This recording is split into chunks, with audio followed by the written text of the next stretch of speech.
recently found a binder of my old cards, and so I started doing some research to see what it would cost, what it would take to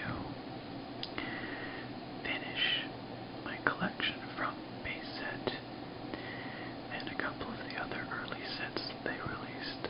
Wizards of the Coast published these first sets in the United States. You might know Wizards of the Coast from publishing Magic the Gathering cards, as well as Dungeons and Dragons, among other things. So, anyway, what I have here is a base set Nidorino, and if you look carefully, you can see that it's a first edition Nidorino that's denoted by this little first edition symbol. I don't know if you can see it very well on the camera there, but I don't want to hurt the card trying to pick it up here. But this little first edition symbol right here indicates that this particular Nidorino belonged to the first print run of the first Pokémon card set produced and sold in North America. It's a limited edition stamp, and it was not applied to any cards after that first print run. So that means that this particular Nidorino is worth quite a bit more than its counterparts from the unlimited printing runs, which I will show you in just a moment. There are a few things about first edition cards that are different from unlimited print runs, aside from the first edition stamp. Because base set was the first set that was produced in North America, Wizards of the Coast was still experimenting with layouts, graphics, design elements. And in the first edition print run, there are a few things that are lacking that were present in later print runs.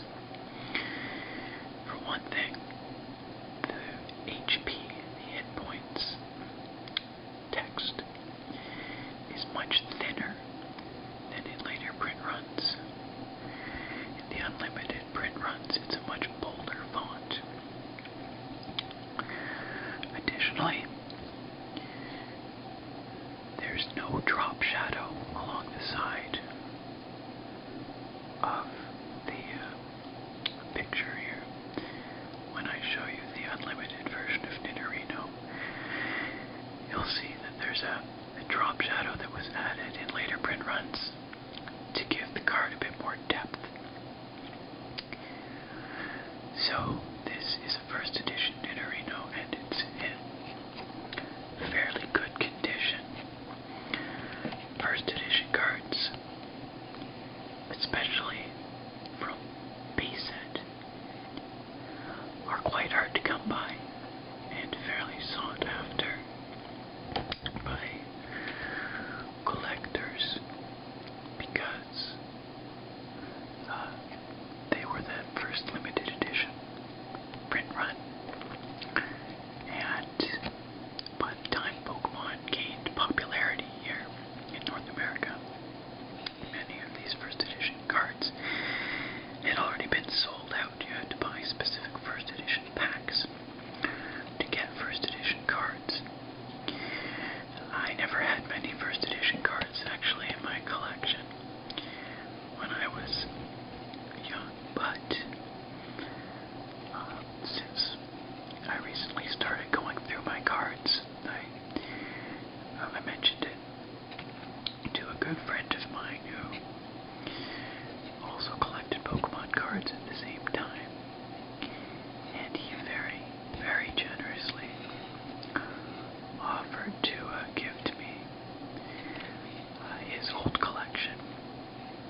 this, at first glance, looks a lot like the first edition. You'll notice, however, it doesn't have the first edition stamp. So this is not a first edition base set Nidorino. However, it still has the thin endpoints font, and it lacks the drop shadow around the picture of the Pokémon. What this is a Shadowless base set card. Again, as I mentioned, Wizards of the Coast was in the process of experimenting with graphics design elements and layouts. And so there was one or two print runs after the first edition print run, but before the unlimited print runs, which had all the attributes of first edition cards, but lacked the first edition stamp. These are called Shadowless cards after the fact that they lack that drop shadow, just like the first edition cards do. These Shadowless cards are also fairly highly sought after by collectors, and while not quite as valuable as the first edition cards, they are still quite valuable in many cases. This is also a very good condition card, and I'm lucky to have both the first edition and the Shadowless versions of this card. So now I'll show you the unlimited print run version of Nidorino. Put the camera there. So here we see all of the attributes that I was talking about that existed in later print runs and would persist through the rest of the Wizards of the Coast's base set, Jungle and Fossil printings, and a couple of the subsequent sets, I think, as well. Here we have that characteristic drop shadow that indicates that this is an unlimited printing card. We also have nice, fat, bold endpoint font. You can see right here, much bolder than either the first edition or the unlimited print runs. And of course, as we would expect, no first edition symbol here, because this is not a first edition card. There were quite a few unlimited print runs. I can't remember exactly how many, but I think somewhere between 8 and 12. And so unlimited cards are much less rare and much less sought after by collectors, much more common. However, because this is from base set, it's still somewhat sought after, I guess. It's a harder set to get your hands on these days. It hasn't been printed for many years.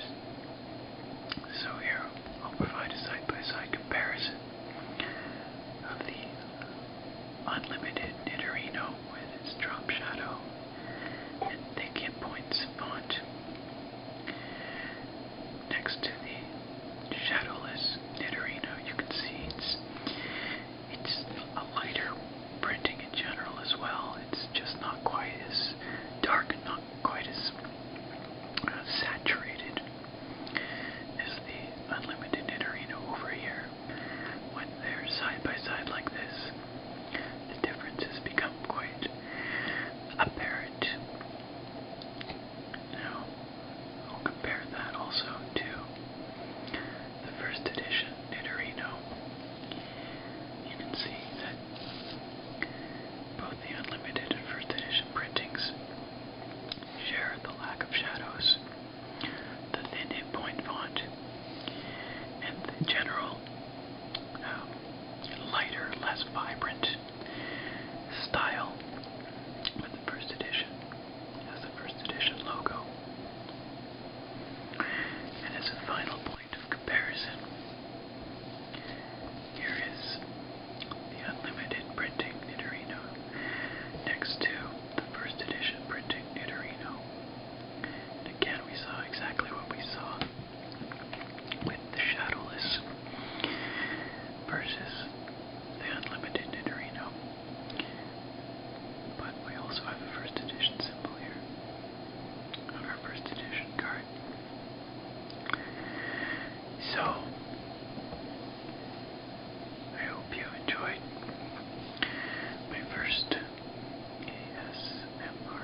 have any requests,